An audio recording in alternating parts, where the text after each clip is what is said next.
Deuteronomy 5:21b.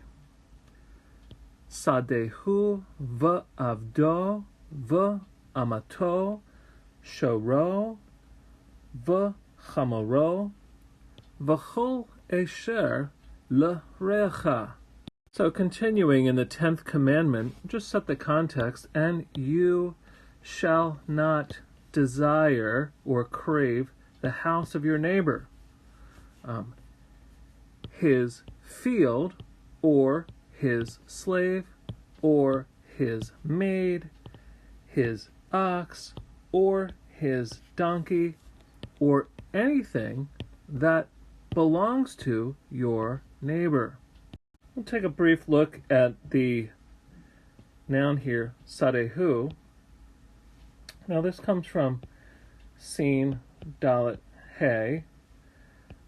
That is sadeh, field.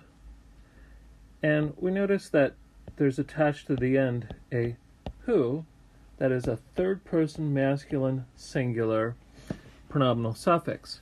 So the he here does not belong to sadeh. That's been displaced. It's a weak letter that's often displaced. The he belongs to the 3ms pronominal suffix, so his field. And we know that this is adjusted just a little bit from its counterpart in Exodus.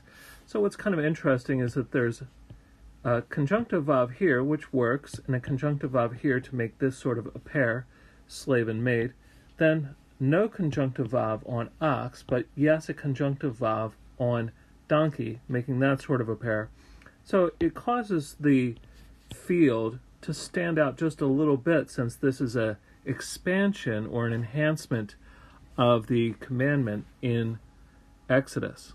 So we can briefly compare the 10th commandment in Exodus chapter 20 and in Deuteronomy chapter 5. Now the main thing that's different is the some additions and also some rearrangement. Namely, we notice that in Exodus, the house of one's neighbor was set off first, and the neighbor's wife was placed with the grocery list of other things. In the case of Deuteronomy, it is the wife of one's neighbor that's set off, even including a space to mark this just a little bit set apart within the 10th commandment from the other grocery list. That's kind of interesting. And this is also enhanced further by the use of a different verb.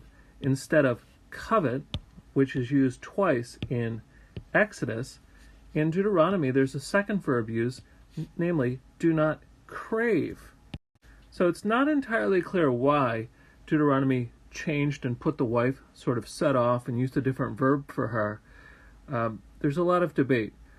One thought, and this is just speculation, is the craving or the desire for one's neighbor's wife leads to a capital offense if it's acted upon, namely adultery, where these others are lesser crimes against material goods. That's just one possibility as a speculation. The thing that's easy enough to observe, though, is the extra attention to coveting one's neighbor's wife as set off from the other things in the 10th commandment.